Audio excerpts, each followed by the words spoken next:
Radio Éxito Educativo con Víctor Núñez. That's what I'm talking about. Wait. Okay, now, from the beginning.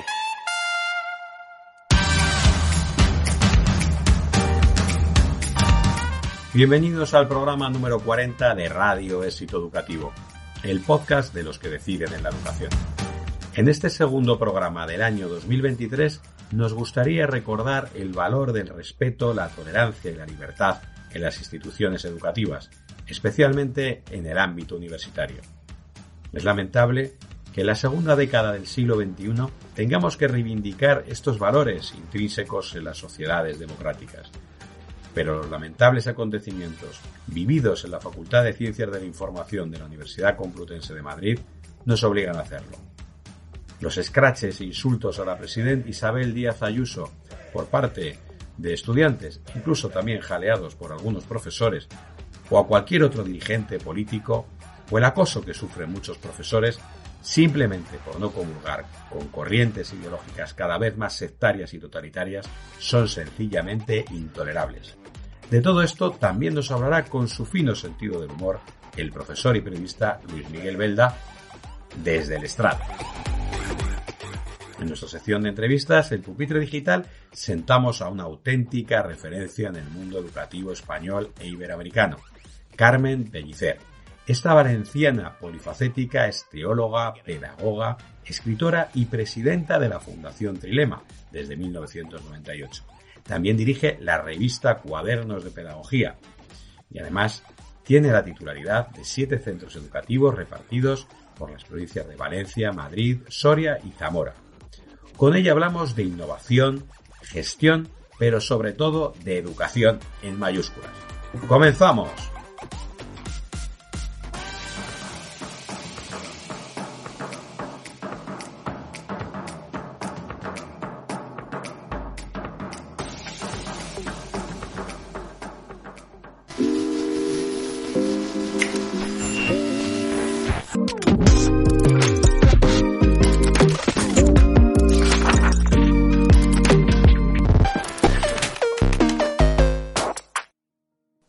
La ELI la lió, vaya que sí la lió y la lió parda. La ELI me hizo pensar en los pocos años en que estudié periodismo en la Complutense, cuando aún aprendíamos a manejar el tipómetro, una herramienta que creo que se expone ya en el Arqueológico de Madrid. Hasta rebusqué entre mis papeles mi carné de estudiante de la Complu. Qué joven me vi y qué orgulloso estaba este provinciano que llegó con los 30 ya cumplidos a la facultad por la única razón de que en las provincias romanas o tus padres te podían enviar a estudiar 5 años a Madrid, Barcelona o Navarra, o te tenías que matricular en la UNED en filología, por elegir una que se aproximara a lo del periodismo. La Eli, mi colega, aunque sea de audiovisual y yo de periodismo, tuvo mucha más suerte que yo. Ella es de Madrid y ha podido estudiar al lado de casa. Su mamá, la que le inculcó el criterio con el que afronta la vida, lo dijo ella misma en su atropellado discurso, tuvo la fortuna de contar con una hija que pudo educarse en la universidad de mayor prestigio del país, nada menos que la Complu. Mis papás, obreros ambos, no pudieron costearme matrícula y estancia para hacer lo propio en mi tiempo, pero qué orgullosos estaban ellos cuando llevé a casa mi primera titulación de 5 años de FP, a cuenta de lo que no pudieron, por más que quisieran que este hijo fuera a la universidad en tiempo y forma. Bueno, no era una cuestión de notas, sino de posibles, como centenares de miles de estudiantes de toda España que no pudieron estudiar lo que su body, lo que su cuerpo les pedía, porque, a diferencia de la ELI, la universidad les quedaba muy lejos, lejísimos, y por tanto, muy cara. No era, digo, una cuestión de notas, porque las mías eran de pena en la EGB, pero nunca saqué tantos sobresalientes como en la universidad, y aunque no llegué a la media de ser la nota más alta de mi promoción, como sí la ELI, sí que confieso que la universidad, a través de sus excelentes y nada excéntricos profesores, me suministró tantos parámetros que mi juicio, como joven, sobre las cosas, mi criterio, mejoró notablemente desde ese momento.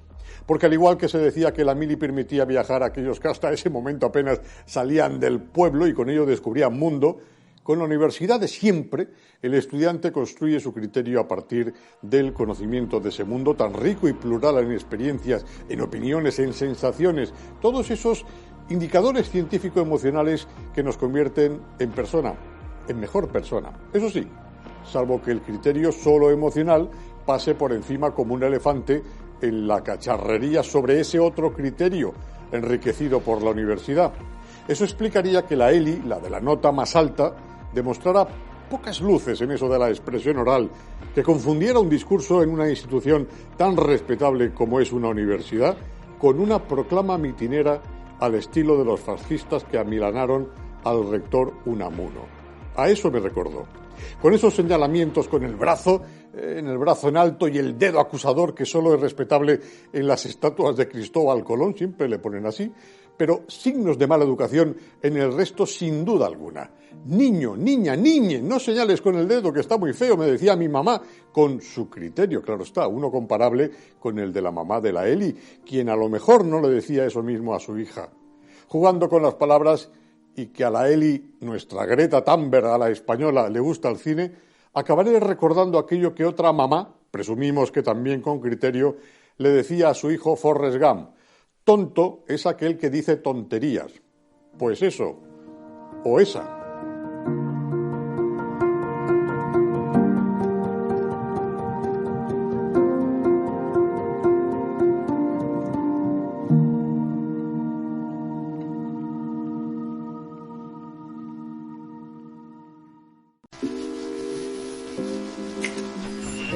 El pupitre digital.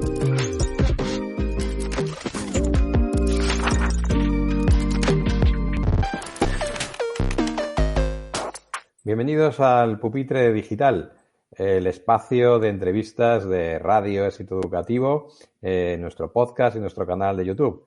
Tenemos hoy a una invitada muy especial, una persona muy conocida en el ámbito educativo por toda la labor que hace desde hace muchos años, en la que, bueno, pues es presidenta de la Fundación Trilema, es formadora, es directora de una revista, es teóloga, conferenciante en congresos nacionales e internacionales, emprendedora social. En fin, Carmen, ¿cuál es la receta de esta hiperactividad y de tu trayectoria? Creo que la receta es la vejez. Creo que ya es una larga trayectoria. Y luego yo creo que hay una receta fundamental y es el equipo. No es un logro personal. Quizá mi logro personal ha sido llegar a generar un magnífico equipo que es capaz de multiplicarse, ¿no? Y multiplicar milagros, pequeños milagros educativos. Y de todas estas facetas, digamos, bueno, también escritora, por supuesto. De todas estas facetas, ¿cuál es la que realmente cuando te levantas por la mañana dices, esta es la que quiero hacer, esta es la que más me motiva? Pues yo creo que en esencia soy profe, es decir, me encanta enseñar y eso no solo por lo que enseño, sino también por lo que aprendo. Y yo creo que cuando me dirijo a una audiencia de 1000 personas, me siento igual de profe que cuando entro en la clase de la ESO en mi cole, donde tengo el despacho y donde aprovecho cuando puedo, ¿no? Y entro con la misma actitud, ¿no? De qué puedo hacer para que aprendamos juntos. Y esa magia, ¿no? Que tiene el poder hacer, el poder lograr que las personas que están contigo crezcan contigo, ¿no? Creo que esa es la esencia, lo que me va llevando a embarcarme en aventuras muy distintas, ¿no? Siempre vinculadas a la educación, a educar. Pues una de las principales, bueno, no sé si la más importante, no, la más importante seguramente que no, de los profesores es la de evaluar, la de poner nota. Entonces, yo no sé si al sistema educativo español le podríamos, ¿qué nota le daríamos? Carmen, yo soy muchos años evaluando también procesos de innovación y poniendo notas. Pues me voy a coger, te voy a dar la vuelta a la pregunta si me permites, porque como soy de la LOCSE, yo empecé mi carrera profesional en un centro REM la primera vez de aquellos de reforma de enseñanzas medias con los libros blancos y si recuerdas entró con una avalancha aquello de progresa adecuadamente o necesita mejorar, ¿no? pues yo creo que el sistema educativo español necesita mejorar, aunque ha progresado mucho. También es verdad, yo no soy nada negativa, creo que los análisis tan derrotistas que se hacen a veces no son constructivos, pero creo que como país necesitamos mejorar considerablemente en algunos aspectos de nuestro sistema. Y los estudiantes han mejorado, ¿no? Porque ahora se pone mucho en duda y bueno, pues desde la universidad, pues los profesores universitarios pues se quejan de que los alumnos vienen peor preparados. Bueno, pues hay mucha controversia, ¿no? Sobre si esa formación, hay incluso quien piensa que hay un proceso de evaluación continua, ¿no?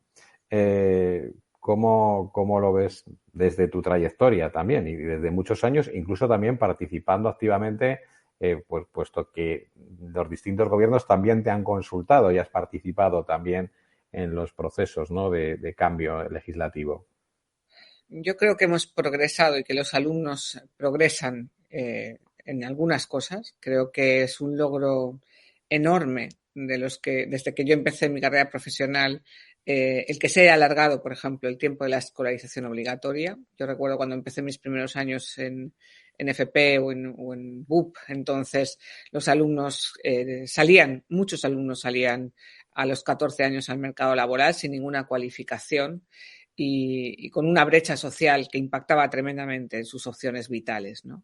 Creo que ha sido un logro como país el alargar la educación obligatoria hasta los 16 y creo que estamos embarcados en una apuesta por alargarla hasta los 18, aunque algunos profesores de secundaria se tiren de los pelos pensando que los de cuarto de la ESO van a seguir encerrados en las clases, pero creo que hoy un chaval, un alumno, una chica que termina a los 16 años y que ya no tiene una expectativa de crecimiento intelectual, de crecimiento en preparación profesional, está condenada a la exclusión social y por lo tanto debemos plantearnos seguir mejorando en la escolarización obligatoria. Creo que eso es un avance.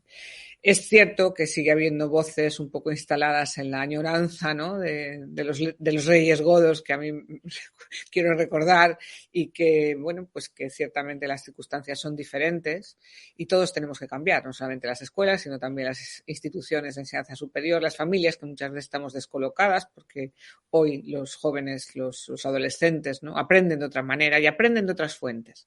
Yo creo que un cambio real con muchos desafíos, además de la tecnología, que el COVID evidentemente ha puesto encima de la mesa, pero un cambio muy importante es que las fuentes de educación ya no son controlables, ya no son las mismas. Es decir, la escuela no es la fuente fundamental del aprendizaje.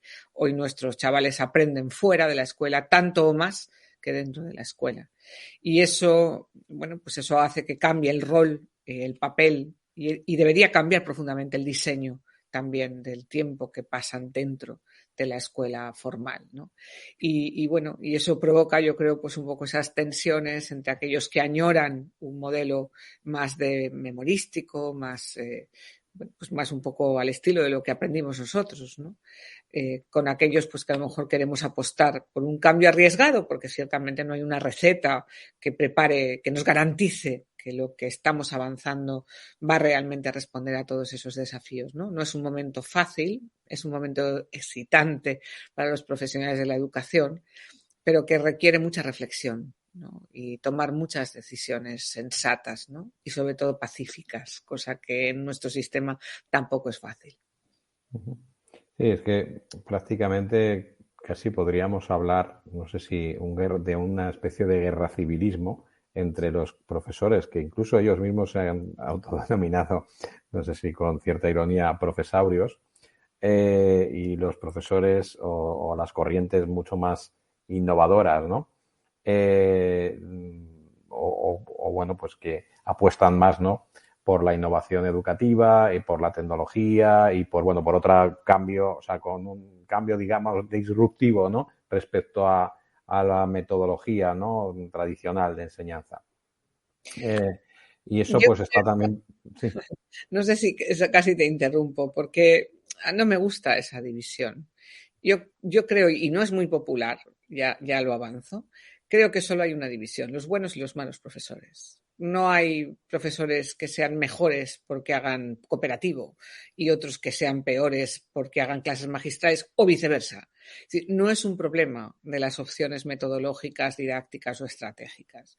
Yo creo que es algo mucho más profundo. Creo que hay profesores comprometidos con la evolución y el crecimiento de cada uno, insisto mucho y subrayo, de cada uno de los alumnos y alumnas que se les confían, no importa la edad o la circunstancia, y hay profesores cuyo grado de compromiso por ese aprendizaje pues es menor. Por eso la fuente real y verdadera de la innovación educativa es esa pasión y ese compromiso ético que tiene el docente y que le lleva a explorar, a estudiar, a investigar y a ser estupendo dando una clase magistral o haciendo una apuesta más radical por un proyecto interdisciplinar, vertical, que distorsione el espacio y el tiempo. Y insisto en esto porque en estos debates de los últimos meses, así en las redes sociales, de unos contra otros y demás, pues hay mucha demagogia, si me permites la expresión. Y porque no se puede tampoco hablar de un único perfil docente. Yo creo que cada uno de nosotros tenemos un estilo docente diferente y que hay excelentes profesionales de distintos estilos. Y es bueno que una escuela, ¿no?, sobre todo en la educación obligatoria, es bueno que en una escuela convivan modelos plurales de estilos profesionales, siempre que sean excelentes profesionales, porque cada alumno también, cada alumna responde de forma distinta a un perfil metodológico, ¿no?, a un sistema metodológico. Y luego hay opciones de sistema, es decir, que tienen que ser tomados por las administraciones, por ejemplo, las que tienen que ver con el currículum obligatorio, ¿no? Es decir, hasta donde una sociedad decide que es relevante hoy aprender, ¿no?, que se necesita aprender para preparar para el futuro. Esto no puede estar en manos de modas pedagógicas o de debates de estos un poco de cortinas de humo, ¿no?, de estas mediáticas. Creo que hace falta, ¿no?, una reforma profunda de la gobernanza del sistema que garantice esas grandes decisiones, ¿no?, que dan solidez a un sistema educativo. Y hablando de reformas y de el modelo educativo, si mañana, ¿no?, te nombraran ministra de Educación, ¿cuál sería la primera medida que adoptarías? Yo no puedo hablar de una sola medida. Quiero decir, posiblemente la primera medida... Yo la primera.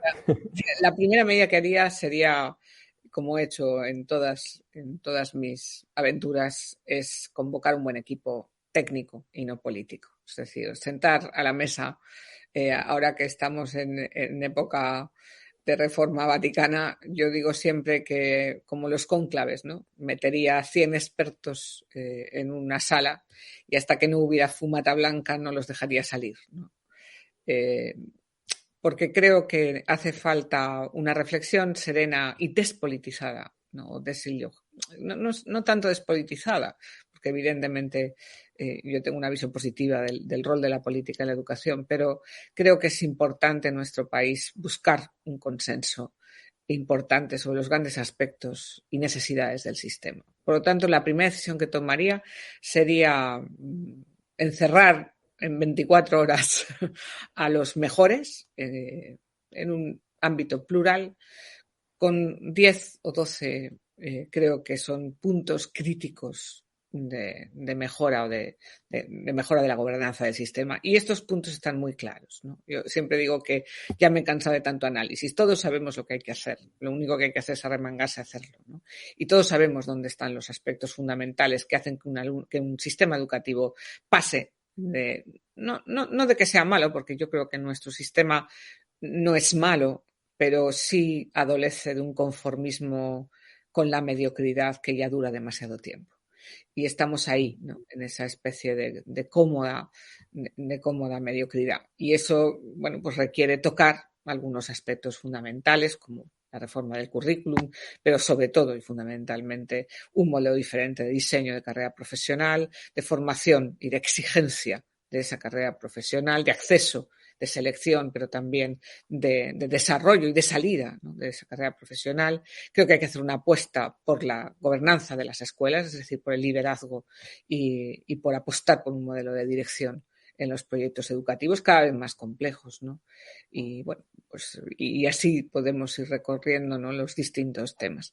Pero eso no lo puede hacer ni un ministerio solo, ni sobre todo un ministerio enfrentado con las consejerías de educación de las comunidades autónomas, que es la situación, desgraciadamente, en la que vivimos ahora.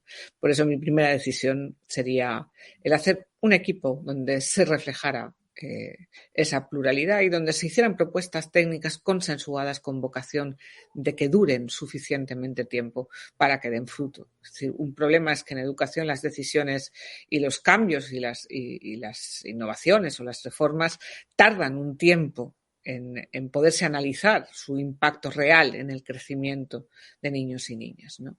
Y que como tenemos la mala costumbre de coleccionar reformas y leyes muchas veces apresuradas, pues no somos capaces de analizar ese impacto, ¿no? Y de generar confianza en los docentes, que al final es el eje fundamental del sistema educativo. El profesorado necesita generar complicidad y confianza en también aquellas personas que tienen responsabilidad de liderarlo, ¿no? Y al final tenemos que trabajar juntos y no unos contra otros, ¿no? Que es esa sensación que tengo, que se ha arrojado al sistema educativo muchísima conflictividad falaz, ¿no? Que se ha arrojado mucha demagogia, mucho enfrentamiento entre unos colegios y otros, entre unas redes y otras, entre unas comunidades autónomas y otras. Es decir, se ha arrojado muy irresponsablemente mucha desconfianza entre los padres y las escuelas, y al final eso no permite el que podamos lograr ese gran pacto, consenso nacional que necesitamos para poder avanzar. Pero nunca seré ministra, así que no habrá lugar. Bueno, con la cantidad de facetas que has desarrollado, yo creo que es la que falta. Bueno, pues hablando ya un poco más de tu fundación o de la Fundación Trilema, bueno, hacéis muchísimas cosas, incluso ya no solamente en el ámbito educativo, sino también sanitario, en el emprendimiento social. Incluso pues también ahora gestionáis un par de residencias de estudiantes, pero me gustaría, por favor, que nos hablaras de la parte de la gestión de los centros educativos, que ahora mismo pues tenéis centros, tanto en la Comunidad Valenciana, Castilla y León, Madrid, y que algunos de ellos pues muy rápidamente se han convertido como referencias. Bueno, el de Zamora tiene varios reconocimientos, ¿no? Y bueno, pues también son centros que en muchos casos vosotros, digamos, que habéis tomado la gestión, que eran centros que ya existían. ¿Cuál es un poco también vuestra propuesta de valor, el modelo que seguís y lo que os hace diferentes? Bien, pues ciertamente el grupo cumple justo ahora, ¿no? Estrenamos el 23 con las bodas de plata, hace 25 años que empezamos el proyecto, y durante muchos años nosotros nos dedicamos fundamentalmente a la investigación y a la formación del profesorado.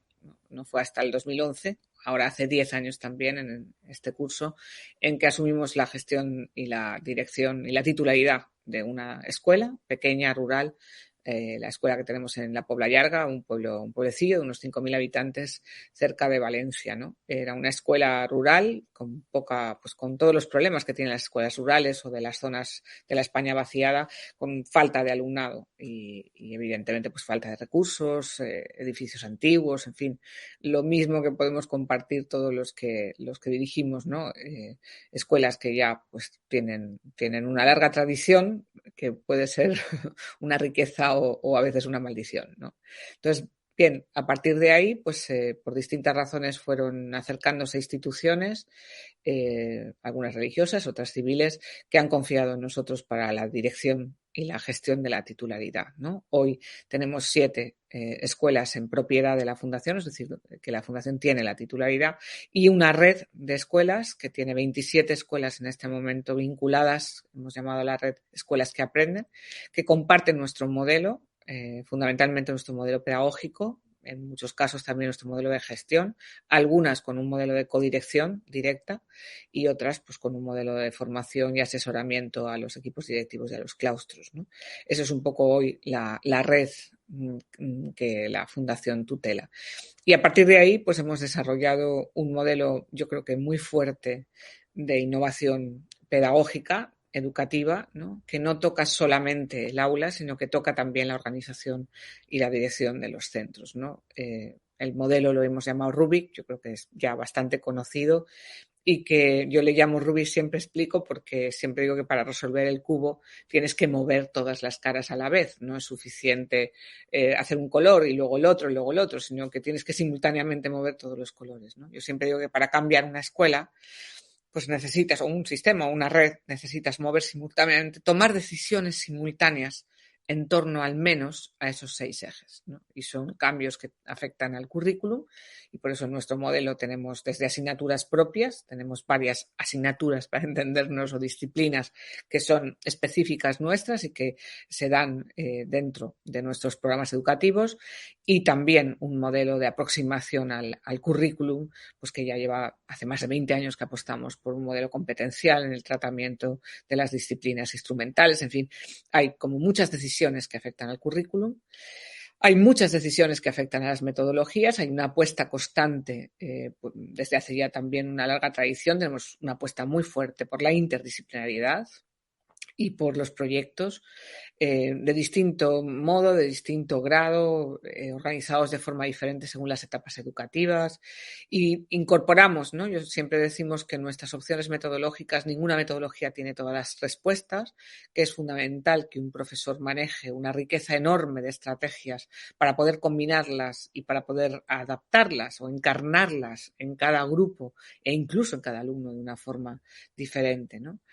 Y después eso supone un cambio enorme en la cultura de evaluación. Si visitáis nuestros centros, una de las cosas que más llama la atención, creo que hemos logrado que se desplace el eje de la heteroevaluación, es decir, de la evaluación o el juicio que hace el profesor sobre el aprendizaje del alumno, a la autoevaluación, es decir, a lograr que el alumno cobre conciencia de que lo fundamental es que él constantemente viva esa tensión de mejora y sea capaz de autoevaluarse y seguir creciendo de forma crítica, ¿no? Creo que son como 3 grandes pilares. Eso nos lleva al cuarto eje de Rubik, que es la personalización, que es una gran apuesta, no solamente en caso de Trilema, sino en muchísimos centros que acompañamos, ¿no? Por cómo logramos hacer un traje a medida para cada niño, ¿no?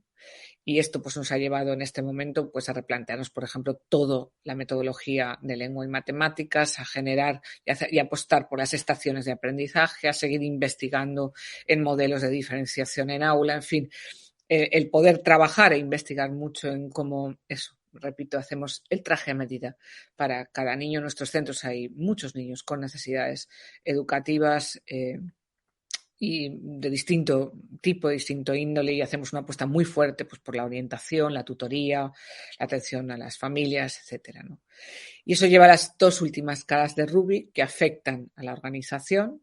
Una es todos los cambios en la organización, los horarios. Nosotros tenemos unos horarios globalizados donde al menos 2 horas diarias no hay clases al uso, sino que se trabaja de forma multidisciplinar, dependiendo de las etapas también. Tenemos pues apuestas en los espacios, en las hiperaulas, la codocencia para nosotros es fundamental. Y bueno, y un poco cómo organizamos, ya digo, pues las primeras semanas de curso donde no hay currículum, nosotros dejamos que haya una época larga al principio de curso para generar los vínculos entre el tutor y la tutora, que son figuras fundamentales. Hemos hecho una apuesta por la tutoría vertical. Los tutores, o los niños tienen 2 tutores, el de curso y el vertical, con lo cual pertenecen a grupos muy mixtos, ¿no? Donde hay niños de distintas edades con el mismo tutor durante varios años. En fin, hay muchas apuestas que tienen que ver con un cambio en la visión de lo que es la escuela. Y eso requiere la 6ª cara de Rubik, que es el liderazgo, ¿no? Que para mí es fundamental, ¿no? Si me dijeras de las 6 caras cuál es la más importante, pues tiene que ver con el liderazgo. No entendido de una forma personalista como el que manda, ¿no? El director o la directora, sino sobre todo el cómo generas esa savia, ¿no? Esa fuerza que va haciendo más potentes cada vez a todo el profesorado y que descansa pues en un modelo de desarrollo profesional docente muy exigente, muy potente. Nuestros profesores tienen 120 horas de formación anuales, este es el mínimo, distribuidas de distinta manera, con distintos tipos de iniciativas. Hemos hecho una apuesta por el portfolio profesional docente, de modo que cada profesor pueda ir acreditando muchas de las acciones que le permiten crecer, que no son los cursillos típicos, que ya pues están bastante desterrados, ¿no?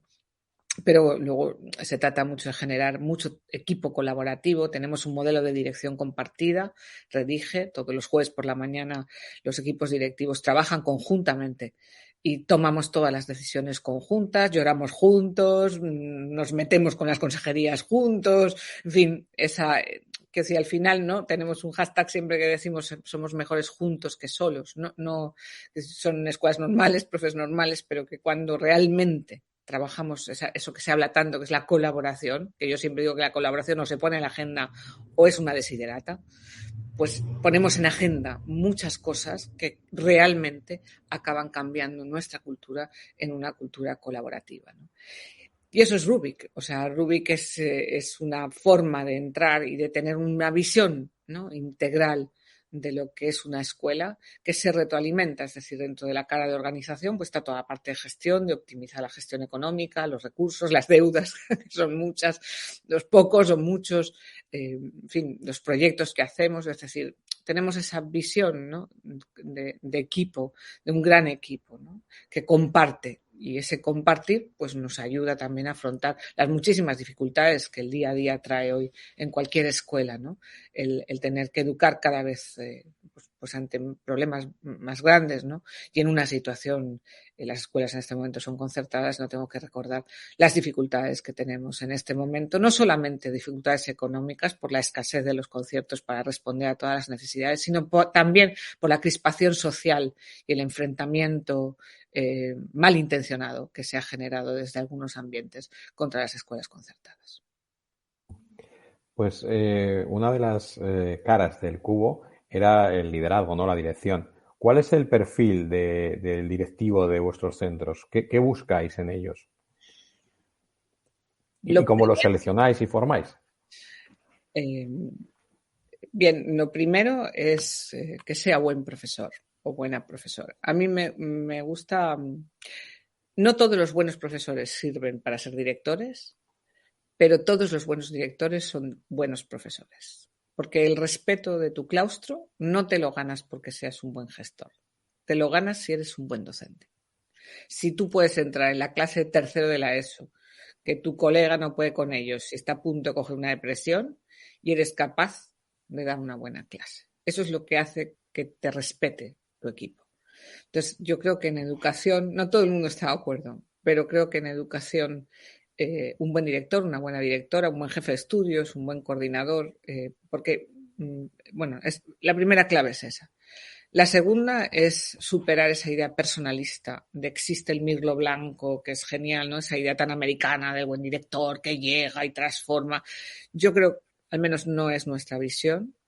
Creo que debe hoy ser una persona que sepa generar equipo y sepa trabajar en equipo y sepa encontrar un equipo plural que le complemente, que le cuestione, que aporte a ese equipo directivo lo que cada uno no tiene. Entonces, nunca pensamos en la dirección de un centro de forma unipersonal. Siempre pensamos en cuál va a ser el equipo mínimo, que en los centros pequeños, algunos son muy pequeñitos, son 2, 3 personas, pero es ese trío, ¿no?, que va a aportar cada uno del equipo, porque no tenemos, nuestros centros son normales y asumimos y de hecho nos comprometemos a mantener las plantillas, es decir, no elegimos ni buscamos con ningún cazatalentos. No, asumimos y seleccionamos dentro de los equipos las personas que pueden encajar, ¿no?, y que requieren de acompañamiento, ¿no? Y creo que ahí ese equipo, nosotros tenemos un equipo central, ¿no?, una dirección de escuelas que apoya, ¿no?, y que ayuda y que da ese apoyo en la gestión, sobre todo en la parte administrativa, la relación con las consejerías, en los papeles y la burocracia interminable con la que la administración muchas veces nos inunda, ¿no? Entonces es fundamental ese apoyo. Por eso mi segunda característica sería la capacidad, ¿no?, de trabajar en equipo. Y luego hay una tercera, y es la calidad y la calidez personal en la relación con los niños. Yo siempre digo que a la hora de seleccionar, ¿no?, siempre cito a una de nuestras mejores, todos son buenos, pero ¿no?, Marta, la directora de SAFA, del Colegio Nuestro de Madrid, que comenzó a dirigir este cole ya hace pues por lo menos 7 u 8 años, ¿no?, y estaba de profesora en un pueblecillo de la provincia de Alicante, ¿no? Y yo recuerdo que a veces me decía, pero ¿tú qué viste en mí para pasar de ser profe de inglés de primaria a directora de un colegio en Madrid en 24 horas? ¿No? Bueno, pues hay algo que tiene que ver con la calidad de la relación y del cariño, porque al final lo que te lleva a buscar, lo que te lleva a crecer, es lo que te importa el niño o la niña que tienes delante, ¿no? Y esa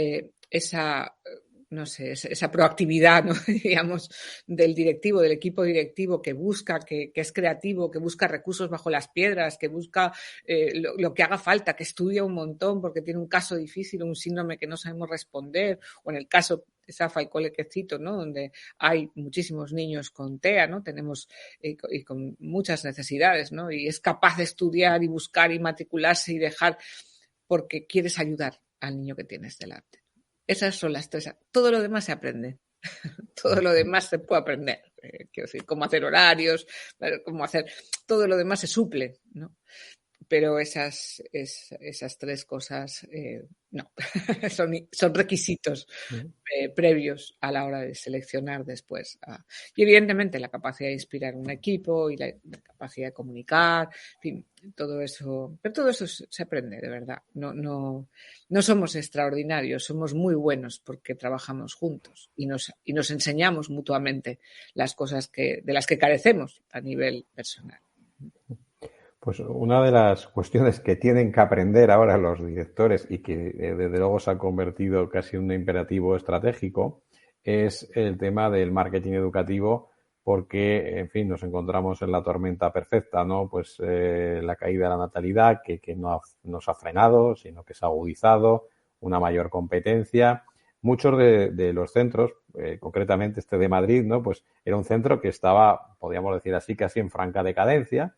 Y me consta cómo habéis sido capaces, ¿no? de impulsar la matrícula y, bueno, pues así en muchos de vuestros centros. ¿Qué visión tenéis del marketing educativo? Ya sabes que hace años esto era casi algo como, no sé si pecaminoso o hablar de marketing, cliente, todas estas cosas, pues era algo pues bastante mal visto, ¿no? en el mundo educativo. Ahora, ¿cómo lo veis y cómo lo manejáis en la Fundación Trilema, en vuestros centros? Mira, una de las cosas que he hecho en mi vida raras fue durante casi 3 años dirigir el Departamento de Marketing Educativo de la Facultad de Empresariales de aquí, de la Escuela de Estudios de la Empresa, por distintas razones, hace ya muchos años, ¿no? Y aprendí una cosa que creo que me ha ayudado mucho en estos años. Y es que en marketing educativo, en comunicación educativa, hay un juego entre imagen e identidad. Y el marketing vende imagen, pero la imagen no crea identidad. La identidad crea imagen. Entonces, haz un colegio bueno y después véndelo. Pero no vendas humo, porque entonces se caerá por sí solo. Entonces, creo que a la hora de hacer un buen plan de comunicación y marketing educativo hay que dedicar y hay que priorizar hacer el centro bueno. Porque al final los mejores embajadores de la escuela son los niños, los mejores. Los mejores portavoces de la excelencia de la escuela son los niños y las niñas que salen y les dicen a sus familias lo felices que están, que tienen fiebre, pero a la hora de proyecto, llévame al colegio. Y esto lo he oído de madres, de abuelas, es que no se quiere quedar en la cama, es que no quiere estar, ¿no? Entonces, no quiere perderse el ir al cole, ¿no? Esto es la esencia de la comunicación en una escuela. Y es una fuerza, quiero decir, que hay que mantener. Yo creo que a veces se entiende que el marketing educativo es crear mensajes y evidentemente después hay que trabajar y hay que trabajar en contar quiénes somos. Pero para eso hay que ser buenos, ¿no? Entonces creo que esa es una de nuestras claves. Es que inicialmente no nos preocupa mucho cuando nos han cedido algún centro, cuando hemos ayudado a algún centro de terceros a hacer un cambio, que hemos hecho procesos de centros que habían incluso perdido el concierto y por falta de matrícula, etcétera, etcétera. Pues al final, quiero decir, ¿por dónde hemos empezado? Por hacer que la escuela sea muy buena. Y por hacer que los niños y las niñas se sientan orgullosos de su escuela y por hacer que los padres y las madres y los abuelos y los tíos y los cuidadores, porque tenemos muchos alumnos y alumnas en algunas de nuestras escuelas que están en hogares o están en pisos de acogida. Quiero decir, hacer que aquellos adultos que rodean a esos alumnos se sientan orgullosos de esa escuela. Y son los primeros portavoces. Y luego poner esto en valor, pues es más fácil o más difícil, ya va a depender mucho del contexto, de la competencia, de las circunstancias, de la natalidad en esa localidad. Quiero decir que esto no es una receta mágica. Pero yo sí diría que el objetivo fundamental es contar lo que hacemos. Así que hay que preguntarse muy bien si lo que hacemos es excelente. Y eso después es relativamente hoy fácil. Necesitamos, evidentemente, hoy saberte mover en las redes educativas y en las redes y en las alianzas locales. Creo que es importante no solamente contar, sino pertenecer. Creo que las escuelas, porque siempre pensamos en Madrid, ¿no? Pero trabajamos en muchísimas escuelas en localidades más pequeñas. Entonces, es muy importante que la escuela pertenezca. No se puede improvisar el tejido y la alianza social 2 semanas antes de la matrícula, ¿no? Y esto no se cuenta por poner anuncios en la prensa, porque los padres y las familias yo creo que cada vez son más exigentes y yo creo que cada vez al final, pues no se conforman con cualquier cosa, ¿no? Y creo que eso es bueno y es positivo y pone una cierta presión a que los centros cuestionemos si nuestros proyectos realmente hacen lo que decimos que hacen cuando llega el momento de la matrícula. Y luego no hay magia, ¿eh? También conozco muchos buenísimas escuelas con unos claustros excepcionales en situaciones muy complejas, donde las circunstancias que les rodean pues hacen que la matrícula no funcione, ¿no? Y no funcione por muchas cosas, empezando por esa crispación social y por esos antagonismos, ¿no? Y por esa competencia a veces sucia que se hace desde algunas comisiones de escolarización y esa guerra por el alumno que hay en las zonas donde la natalidad es tan baja, ¿no? Y que hace que tengamos que pelear para poder sobrevivir. Yo creo que esto requeriría unas decisiones institucionales mucho más inteligentes y mucho más generosas de las que se están tomando en algunas partes de España, ¿no? Quiero decir esto porque todo no depende de nosotros, ¿no? Y he visto equipos excepcionales pues muy frustrados porque luego pues no ha habido suficientes niños como para poder mantener la escuela, ¿no? Y eso pues requiere también pues hacer un análisis y hacer también soluciones creativas, ¿no? Y trabajar conjuntamente, intentar trabajar en red con otras escuelas, ¿no? No ver a las otras escuelas como competidoras, sino como colaboradoras, ¿no? Yo he tenido experiencias muy bonitas de poder realmente dialogar y repartir la escasa matrícula entre todos para todos poder permanecer abiertos. Y he vivido cómo eso se ha ido estropeando en estos últimos años por esa crispación y ese antagonismo que se ha introducido en el imaginario social entre las redes educativas privadas, concertadas y públicas, ¿no?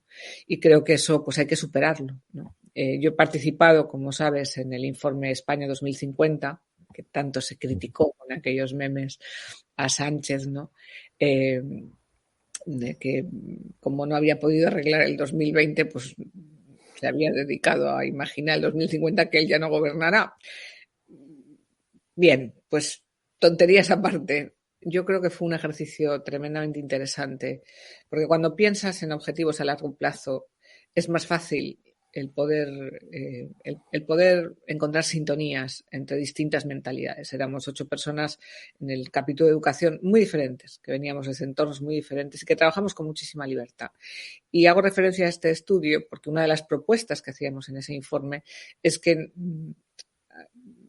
se prevé una bajada de natalidad que en estos próximos años dejará menos, 800.000 niños menos dentro del sistema obligatorio. Y nuestra propuesta es: no bajen ustedes la tasa de inversión, no vayan reduciendo ustedes unidades, mantengan la inversión en las unidades y vayamos bajando las ratios, es decir, vayamos aumentando recursos, no porque metamos más dinero, que no hay, sino porque podamos mejorar la atención a los pocos que van subiendo. No sé si me explico, ¿no? Uh-huh. Y esto tiene un poco que ver con lo que me preguntas del marketing y cierro la respuesta, ¿no? Creo que no Es verdad que hacer una campaña de comunicación en plena matrícula en muchas zonas de España es doloroso, es duro, no. Insisto, y todo no depende de las escuelas. Y creo que hay que ser también justos, porque a veces también pues me he encontrado con equipos directivos pues tremendamente frustrados y amargados porque no se logra, ¿no? Y eres consciente de que las cosas se hacen bien. El marketing requiere, no tiene todas las respuestas. Ahora, es importante contarse bien, ser transparente en la información y no concentrar las acciones, entre comillas, de comunicación en periodo de matrícula, ¿no?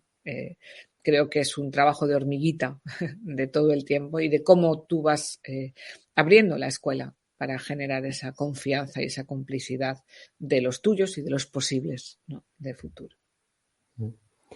Muy bien, pues Carmen, siempre concluimos la entrevista con esta misma pregunta, que es ¿cómo crees que es el mejor centro educativo del mundo? ¿Cómo sueñas tú el mejor centro educativo del mundo? Los míos son los mejores. Acabo de llegar de Finlandia, esto hace 3 semanas y nada de nada. Los nuestros mejores. Pero bueno, termino casi que con una anécdota personal que cuento porque he sido abuela hace poquito y acabo de escolarizar en una de mis escuelas a mi nieta, ¿no? Y cuento a veces como anécdota que para encontrar la profe de la ludoteca de los bebés hemos hecho una selección de personal más draconiana que ninguna otra, porque al final no era mi nieta. No es que decir, la directora se metía conmigo y decía, ya está bien, elige a alguien, pero ya está bien, ¿no? Y lo cuento como anécdota porque en la medida en que tus alumnos o alumnas te importan, porque los quieres, y evidentemente no puedo querer a mis alumnos igual que quiero a mi nieta o quiero a mis hijos, ¿no? Pero para mí la mejor escuela es donde los profesores realmente quieren a sus alumnos, porque eso es lo que les lleva a buscar. Y eso lo he visto en un rincón de África, trabajamos muchísimo en Guinea Ecuatorial, y he visto escuelas donde sin nada prácticamente de recursos los niños y las niñas han cambiado sus expectativas vitales. Entonces, para mí, la mejor escuela del mundo es la que tienen los docentes con un mayor grado de cariño y de compromiso por sus alumnos y alumnas. Y si además pues tienen recursos y paredes de cristal y mesas con ruedas y estas cosas, bien. Y si no, también. No pasa nada. Pero nada sustituye a los docentes, a las profes y a los profes que son realmente la clave de la excelencia de una escuela. Pues muchísimas gracias, Carmen. Enhorabuena por esa recién estrenado rol, a todos los roles que tienes, pues el de abuela, que yo creo que debe ser uno de los más maravillosos que una persona puede tener a lo largo de su vida. Desearte todos los éxitos para todos los proyectos que lleváis a cabo y bueno, pues ya sabes que en Éxito Educativo pues siempre tenéis un espacio de reflexión, de conversación y de debate para todo lo que hacéis. Muchas gracias, Carmen. Muchas gracias, Víctor.